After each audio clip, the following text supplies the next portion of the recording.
This is the second lesson of circles. Before we start, you need to add a few things to your diagram so that it makes sense here in the vocabulary. So I would ask that you go ahead and first of all, realize this is a B. So I'm gonna make sure my B's look really very much like a B.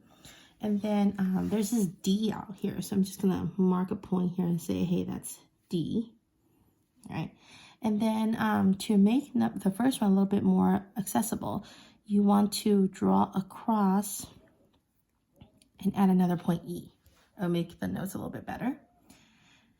And I'm going to put a new E down here, right around here, and put E and do that. Okay, so what am I talking about?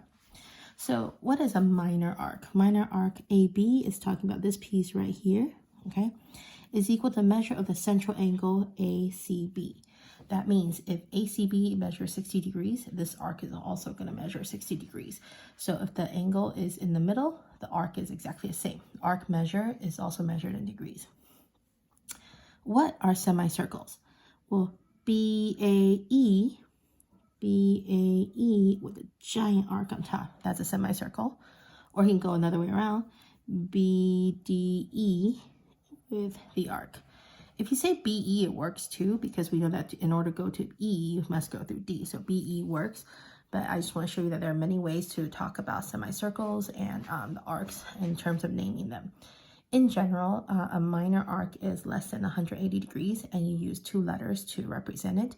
And anything bigger than 180 degrees, so bigger than semicircles, like major arcs, you use 3 letters. So major arc. If we say that AB is a minor arc, then ADB, all the way around, ADB is going to be my major arc. So the measure of my major arc, ADB, is going to be 360 minus the little one, right? If I take away the little one, I will get the big one. And we know a circle measures 360 degrees all around, okay? Next idea is that if you have congruent central angles, you have congruent arcs. So if this angle here, ACB, is congruent to angle BCE, so if angle ACB is congruent angle BCE, then arcs AB is congruent to arc BE, right? Okay. All right, lastly, the measures of an arc formed by 2 adjacent arcs is the sum of the measure of the 2 arcs, okay? So if you see the arc AB, if I take AB and add it to this arc AD,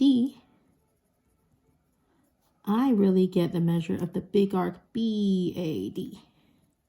A bad arc. Oops, BAD. Okay? All right, so those are the 3 ideas to use, but mainly in this particular lesson for the IXL, they really want to focus on the first one where your central angle is equal to your arc measure. Okay? All right, so first one starts easy.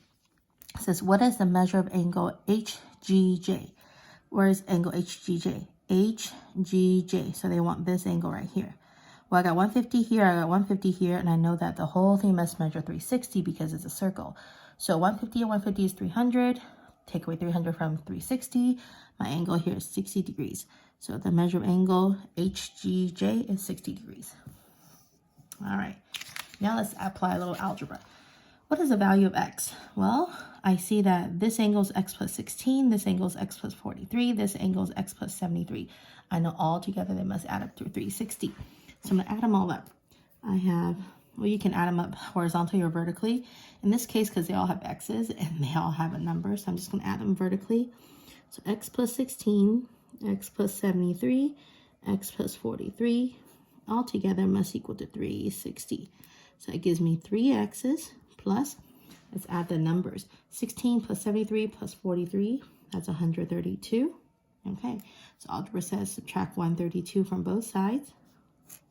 You get 3x equals 228. Divide by 3, x equals 76. So 76 is my final answer for the value of x. Make sure you double check. That's what they're asking for. Okay? All right. Next one, same thing. What is the value of x? So they gave me all these central angles, and I know this must add up to 360. So I'm going to do the vertical one, same as before. I'm going to take x plus 93, that's this first one, plus 60, plus 87, plus 14x, add them all up, a must equal 360. All right, so x plus 14x, that gives me 15x. 93 plus 60 plus 87, that gives me 240. So if I subtract 240 on both sides, I get 15x equals 120. X must equal 8. And let's check what is the value of x. They want x, so x is 8 degrees. All right. Last but not least, same idea. I have all these central angles. I'm going to add them up and set them equal to 360 because that's how much a circle measures. So I go 63 plus 79 plus x plus 75 plus x plus 59 must equal 360. That gives me 2x plus, add up all these numbers. I get 2x plus 276. Subtract 276 on both sides. I get 2x equals 84. And if I divide by 2, x equals 42. Now let's double check. Do they want x? No, they want the angle HGK. So HGK, they want this angle right here. That angle, measure angle HGK is x plus 59. Let's plug in our x. That's 42 plus 59. That gives me 101. So my final answer will be 101 degrees. Okay, so your IXL today will be a lot of these type of problems, and it will be IXL assignment U2. Make sure you go and complete that after this.